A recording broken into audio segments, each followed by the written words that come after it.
Dans une lettre ouverte adressée au procureur de la République près le tribunal de grande instance de Lomé, la coalition de la diaspora togolaise pour l'alternance et la démocratie, Kodi Togo, critique vertement le point de presse tenu le 3 octobre par Takala Mawama.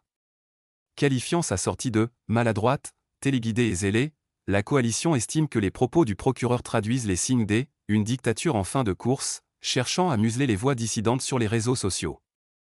Kodi Togo interpelle le magistrat sur son « silence coupable » face aux cas de torture, de corruption et de détournement, tout en l'exhortant à se rappeler la noblesse de sa fonction, censée défendre la société et non un parti.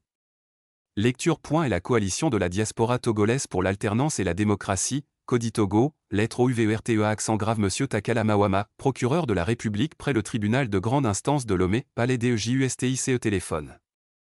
Plus, 228, 90, 10, 75 65 Lomé au TOGO fait à Paris, le 13 octobre 2025 objet, votre point de presse du 3 octobre 2025, une sortie maladroite, téléguidée et zélée, digne d'une imposture qui cache mal le profond malaise et la torpeur au sein de la vieille dictature décadente RPT et UNIR, Monsieur le procureur de la République, la coalition de la diaspora togolaise pour l'alternance et la démocratie, Kodi Togo, a suivi avec attention et tristesse, mais dans un élan de grande sérénité, le point de presse que vous avez animé le 3 octobre 2025. Ce point de presse, qui a concerné les réseaux sociaux, notamment Facebook, YouTube, WhatsApp, Instagram, TikTok, Snapchat, X, Twitter, aurait, selon vos dires et déclarations, comme principal objectif, d'en appeler à la conscience des utilisateurs des différentes plateformes et, en même temps de rappeler à la loi et par voie de conséquence, à l'ordre.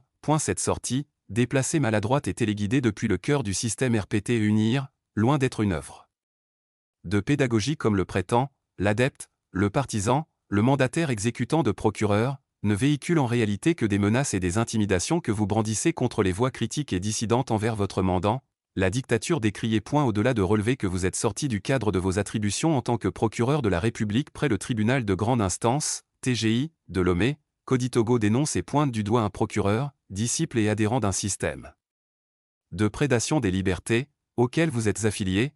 Alors quelle qualité, vous devriez avoir pour mission et rôle régalien de représentant et protecteur de la société, comme vous-même le reconnaissez au point 7 du texte de votre déclaration liminaire. Pour conclure votre point de presse téléguidé, Monsieur le procureur étonne et surprend, la complicité par approbation expose également à des poursuites, car la loi nous impose à tous de dénoncer tout crime ou délit dont nous avons connaissance. Kodi Togo relève à ce propos, avec gravité et déception, que non seulement le magicien et sorcier du droit de procureur s'est substitué au législateur pour créer l'infraction de complicité par approbation, mais aussi il ose parler d'infraction de non-dénonciation de crime ou délit. En tout état de cause, vous êtes très mal placé, voire indigne à parler aux Togolais d'infraction de non-dénonciation de crime ou délit, dans la mesure où dans vos bureaux jonchent des piles et des tas de dossiers de torture, de corruption, de détournement, des rapports de la Cour des comptes et de la Haute Autorité de prévention et de lutte contre la corruption et les infractions assimilées, A+IA, auxquels vous n'avez réservé que des suites d'impuissance et de mépris. Sinon, Monsieur le procureur, qu'avez-vous fait des tortionnaires que vous n'ignorez pas,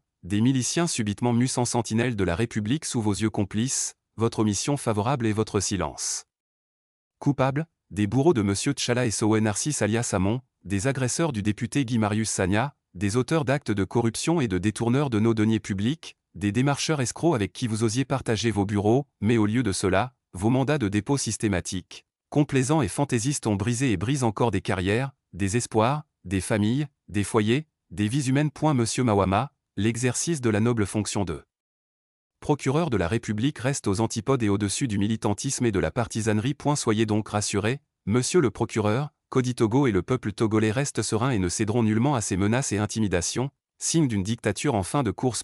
Comme le dira si bien l'autre, quand un dictateur commence à surveiller les réseaux sociaux, à contrôler les commentaires, les partages ou même les likes, ce n'est pas une démonstration de force, c'est un aveu de peur. Un pouvoir solide n'a pas besoin d'espionner son peuple. Seul celui qui craint la parole veut la faire taire. Il a la peur du ridicule, la peur de perdre la main sur la narration. Dans les dictatures modernes, le pouvoir ne repose pas seulement sur les armes, mais sur la maîtrise de l'information. Ce genre de réaction n'est pas nouveau. Dans l'histoire, chaque fois qu'un tyran sent sa fin approcher, il devient paranoïaque. Alors quand un gouvernement dit vouloir surveiller les réseaux sociaux, il faut comprendre le message caché, il a peur des mots, il a peur des idées, il a peur des vérités qui circulent trop vite pour être étouffées. Et la peur du pouvoir devient le courage du peuple.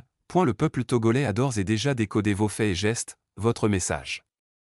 Il vous a à l'œil. Que viennent les tyrans, ton cœur soupire vers la liberté. Dans cette attente, recevez nos salutations. Pour Coditogo, Raphaël GBADO, coordinateur général ACTUA LITES Féature Justice Pays Politique Togo.